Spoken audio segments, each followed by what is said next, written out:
I can't wait to talk to this guy. I don't know how he got this movie made. I thought the NBA would never give the rights up to that footage because they didn't want that look out there. So Jermaine O'Neal is about to join us so we can talk to him about new Netflix series Untold. We're all looking forward to it. It starts streaming tomorrow. The first film is about the Malice at the Palace, and we'll get to him in a second. But before we do that, Chris, why Jessica was saying you were snorting and giggling in a way that was uncomfortable. I don't know why you were red-faced and snorting. Why were you? What, Jermaine, do you know what this is about? I don't know what happened. Well, before we went on here, you said hello to Jermaine, but I don't believe he heard you because you did it in the most old way possible. You said hello to him through a Zoom. You're like, hello, hello, Jermaine, good to see you. And we're like, Dan, he can't hear you. The mic's not on. It was just a really old moment for you, and I really enjoyed it. Okay, thank you, Jermaine, for taking my vulnerability and laughing. You found that as awkward as everyone else did, that I was waving to you on the Hello, Zoom Jermaine. like I was on a cruise ship and I was saying goodbye to land. Okay, everyone found that as weird as I did. Okay. Well, you kept getting louder, and we're like, hello, he can't hear you. hello, Jermaine. Hello. All right, let's talk to him about Malice at the Palace, because this was interesting for a number of different reasons. And thank you for joining us. But let's start with, why did you decide to do all of this? Because I can't wait. I can't wait to hear you talk about the idea. I imagine there are a lot of misconceptions you'd like corrected. Yeah, first off, thanks guys for having me on. Big fan of the show. Watched you guys for many, many years. So you guys do a hell of a job. Keep it funny at the same time. So I really appreciate that as a viewer.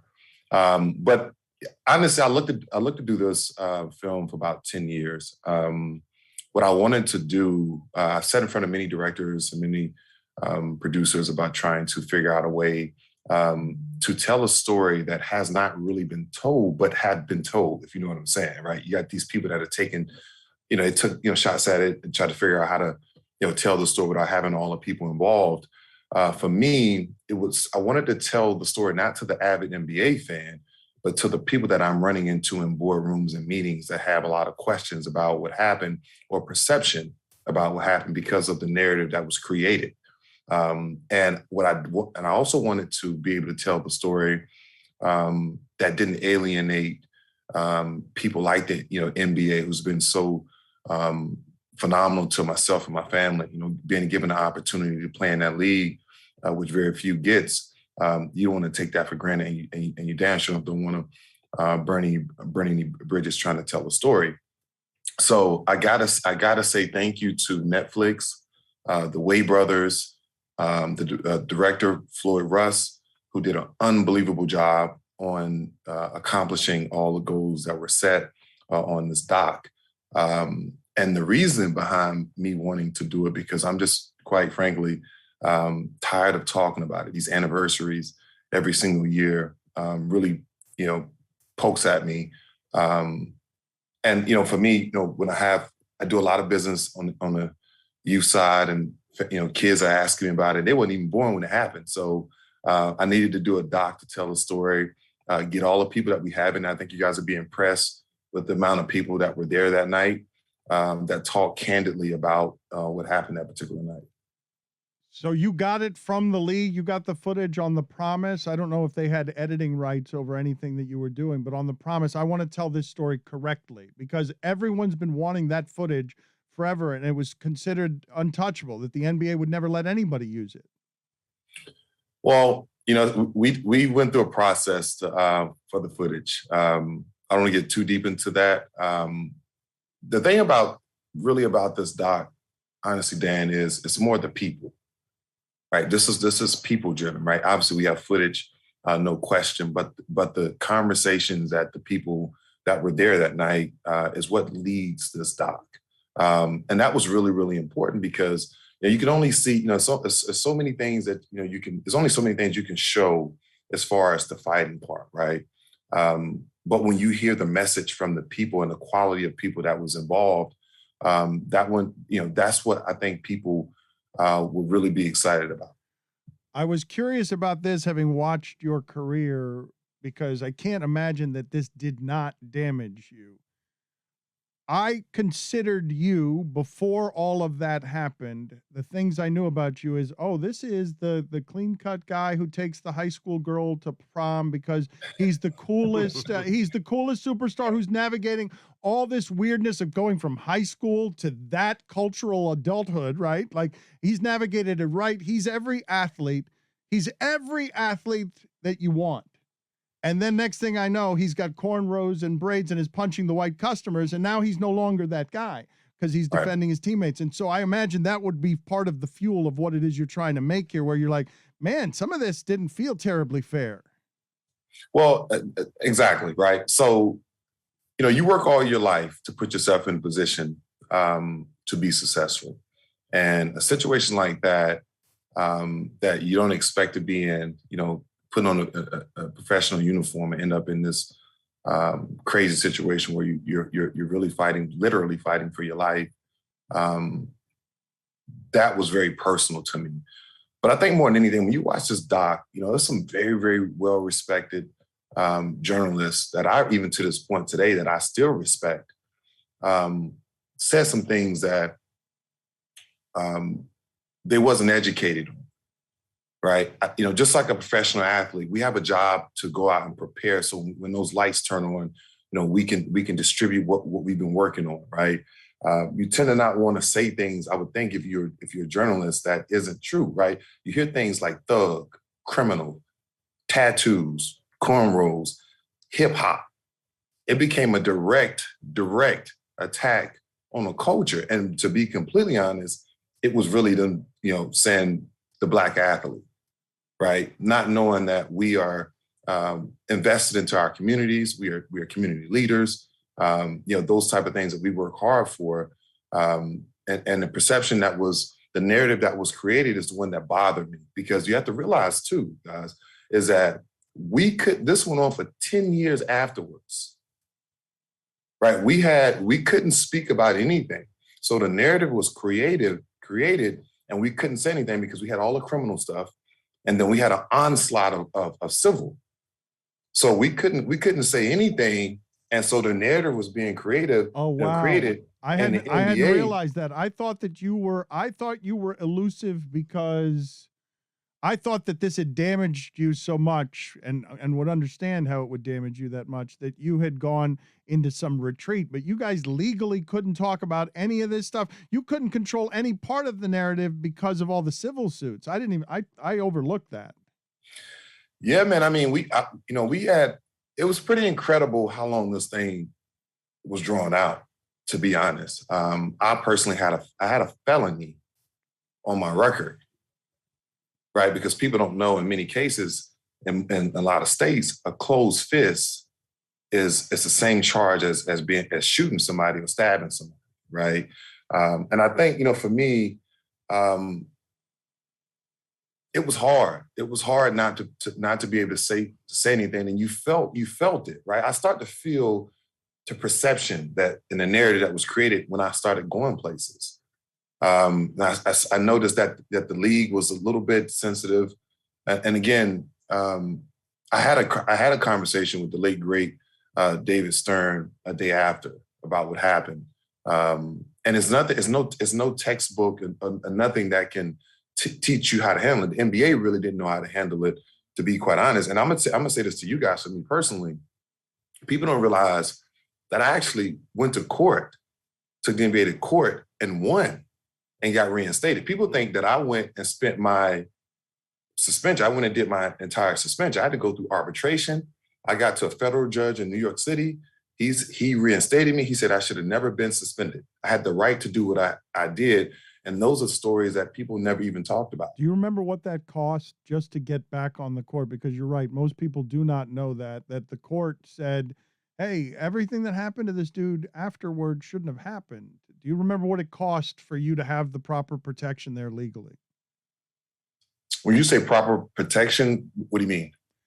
Just for people to guide you through the process of all of this. There's so much legal crap here, and you decide, I'm going to fight the league.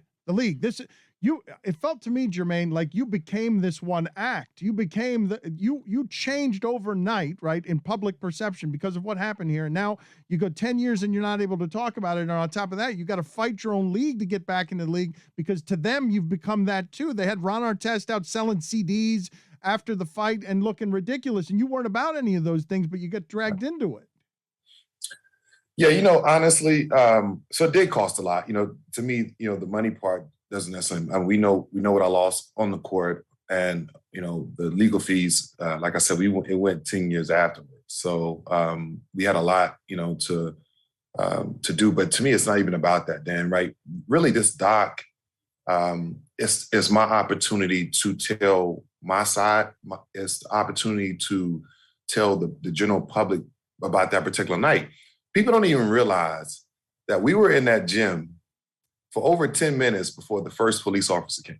This is during the brawl, right? People don't realize that. People don't realize that even when it came, when the help came, finally got there, we were the ones that were about to get pepper sprayed, right? And so the idea of just painting the picture for that night and telling a candid story, and then you can go off and you can have whatever narrative that you want to, come up with, then that's fine, right? But it was important for me to say what I said, because you hit around the head, Dan. Like, I never got an opportunity to talk about it.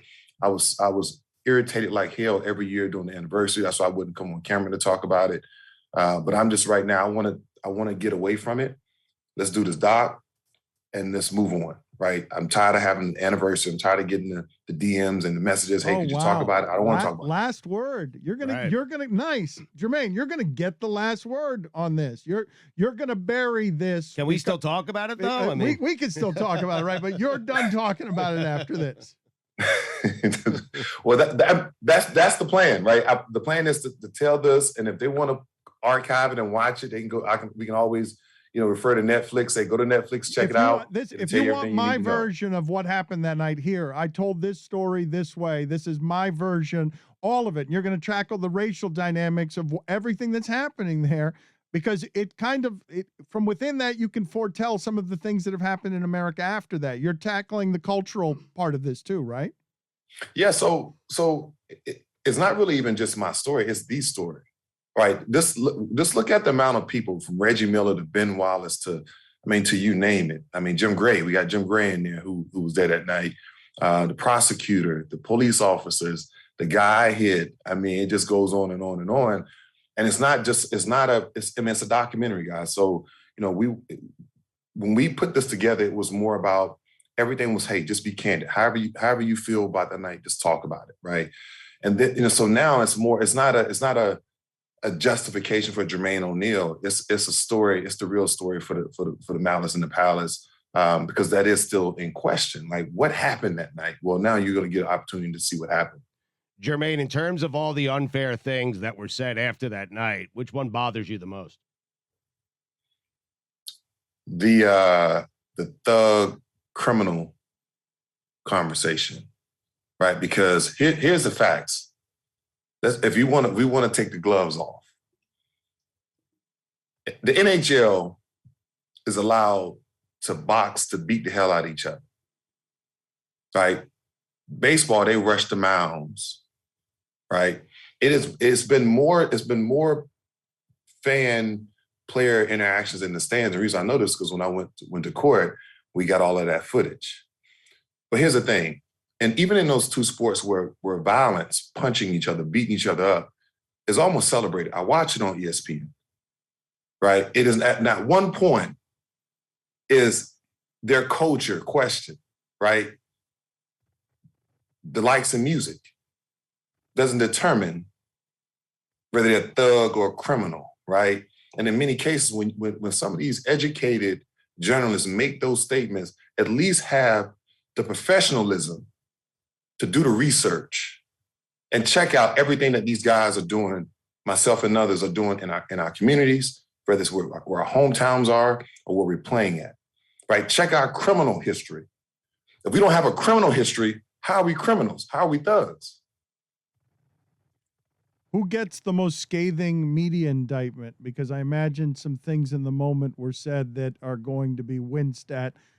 if we go back through time. I've told Stugotz often that it was amazing to see overnight how the coverage changed from, hey, fans shouldn't be throwing things at players, to like it felt like somebody pressed an alarm. No, we've got to start blaming the players here.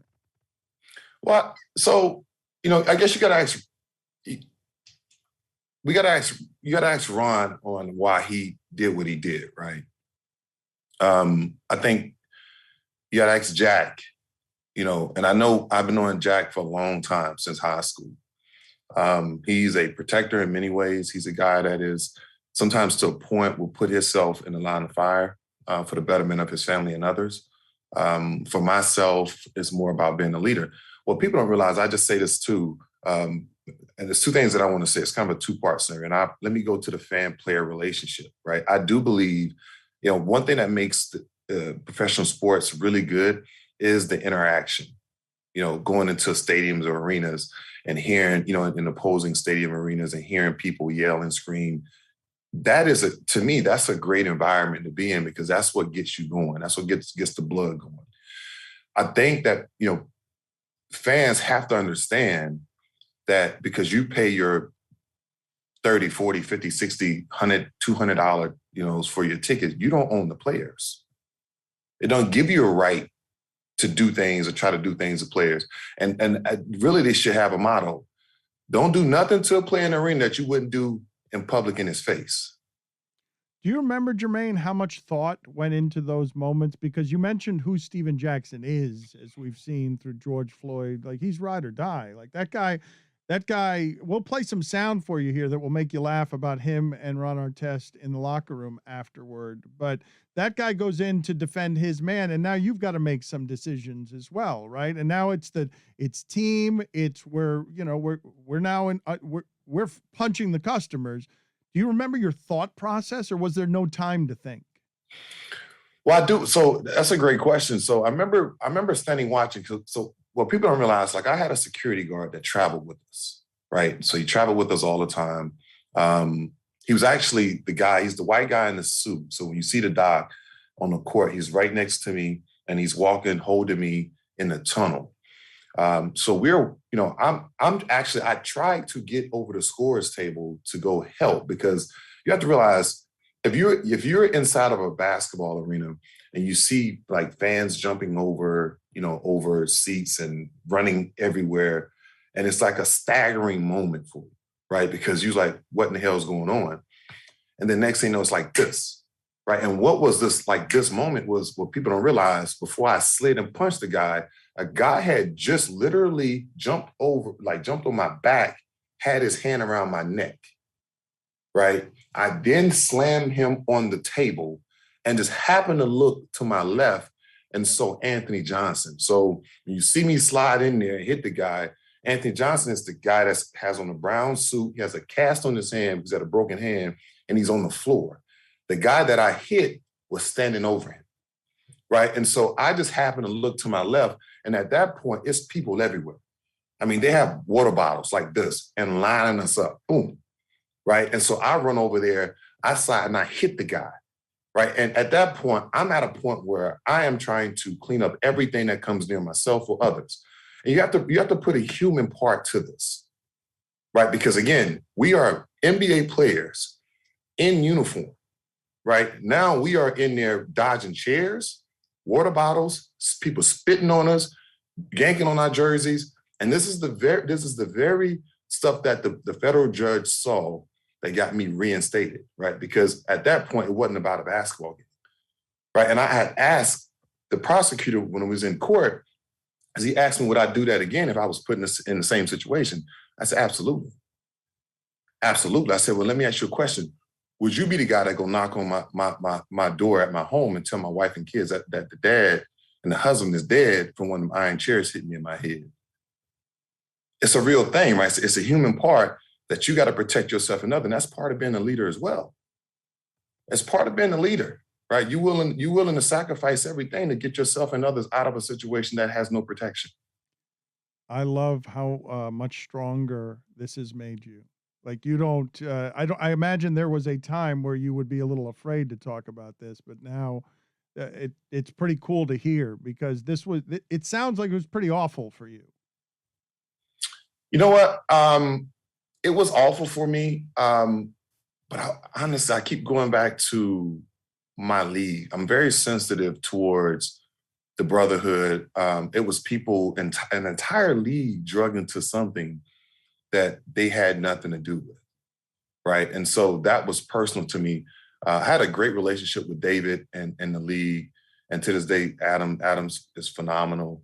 So my feelings was hurt about that, right? My feelings was really hurt about that. I watched what it did to the Indiana Pacers, and even to a point, that relationship was broken a little bit because the Pacers wasn't able to really speak much about it. I just think that it was so toxic that it was better just to get away from it. And I understood it. I understood it's a bottom line business, right? That's what's most important to our owners and to our league. But I felt like over a period of years, it could have been something said, right? Not just, hey, throw the guys out there. And I just really speak for myself. Like nothing was ever said. It's like, okay, well, we're done with it, right? And that's the only sensitive part that I have. And then I gotta say this, because I know you mentioned about Jack and the Ron statement in the locker room. So it's been documented quite a bit about my relationship with Ron Artest over the years, and the maturity of us as people on a year-to-year basis is pretty amazing. Get opportunity to learn more, be more, do more, and view things a lot better. One thing that I was very uneducated about was mental health. Right. Back then, nobody was really talking about it. Today, it's like on every front page, right? The Olympics was filled with that, right? And so back then, like if you talk about mental health, or basically you're saying somebody's crazy, that's the end of somebody's career, right? Like the person they're saying is crazy, right? And so I thought the Pacers did a phenomenal job on keeping that quiet, because we knew that Ron had a psychiatrist that was with him at all times, practices, home games, on the plane with us, in the hotels with us, right? All the time. But we did not know what that meant, right? The diagnosis of what that was. And I took it as he was quitting on us. He wasn't showing up. He wasn't, he's rapping 1 minute. He was at the Source Awards 1 minute. Like, it was just like, it was an incredible divide. And I was really angry towards him a lot. But I wasn't, and I had to apologize to him because we had our first sit-down conversation. I'm talking about from the brawl, that night of the brawl, to 2 years ago. Didn't have a conversation with Ron until 2 years ago. And we sat down and had lunch together and was able to talk it through. And I apologized to him for not understanding what he had to deal with on a day-to-day basis. Jermaine O'Neal with us. We'll get you out of here in a second. Check out the new Netflix series, Untold, which starts streaming tomorrow, August 10th. I've wanted to ask you this forever, or anyone associated with that night forever. What was Tinsley doing with the dustpan? You know what? I don't know. I mean, it's still untold. Okay, right. It's still untold. Yeah. Well, all right, we're going to have you on again and do another documentary on just what was Tinsley doing with the dustpan, because you've reported the hell out of this story, but you don't know what he was doing. He does have to get out of here. So how long is that sound, Mike, on Steven Jackson? Because I want to find the funny. Let's just find some funny here. There has to be. You got to get out of here on a funny story. Here's Steven Jackson telling the story of the locker room right after that. Right after the brawl, we're in the locker room. So we're sitting there, legs all scratched up from hopping over the bleachers, our adrenaline pump, because we done laid a couple people out. We feeling like we did something, you know what I mean? We all sit back, and Ron Artest, a.k.a. Metal World Peace, leans back and look at Jamal Artest and asks us, do you think we're going to get in trouble? I say, Ron, trouble? You lucky we still have a job. Ron said it. Ron said it. But it goes with what I just said. Like, you don't know what you don't know about his struggle until you And he spoke incredibly well on this doc about it. He said some things that I had never heard before. And I think you can start, actually putting it together when you watch the doc. And it was a bananas moment when he said that, because I went crazy once he said it. It was like, well, your eyes open, right? You just realize oh, I've been wrong this whole time. He was traveling with a therapist because they were doing everything they could to whatever was happening with his brain chemistry and everything else to get him on the court. And it was just misunderstood back then. And you had no access to it. You probably just thought he was being a dipshit, irresponsible. Yeah, no question at the time. No question. And I was trying to fight it. Like, I rushed him. We talk about it on the doc, and the team had to jump on me and grab me. The thing that I think you guys should pay attention to when Ron talks about his 5 count, right? When you look at the whole process of him getting into it with Ben Wallace, and then Ben Wallace, him going and laying on the scores table, he was actually doing his 5 count, right? Of trying to get his mind back together. Ben kept throwing things. He popped up. He was about to go, and then he kind of sat back down. And then when the cup hit him, and I would tell you, the guy that threw the cup, he chose the wrong occupation. He should have been some sort of pitcher or something, because the accuracy that man had from that distance was impeccable. Jermaine, congratulations. This is the first film. The first film is about the Malice at the Palace, but there are 5 films in this series. Would love to have you on again, even though I don't think you're going to be talking about this anymore, because I imagine this was a real therapeutic ride for you of learning, of nostalgia, of filmmaking, of telling stories, and of, how personal this must have been to you just to get this all out there as the final word. Congratulations, Jermaine. Thanks, guys, for having me on.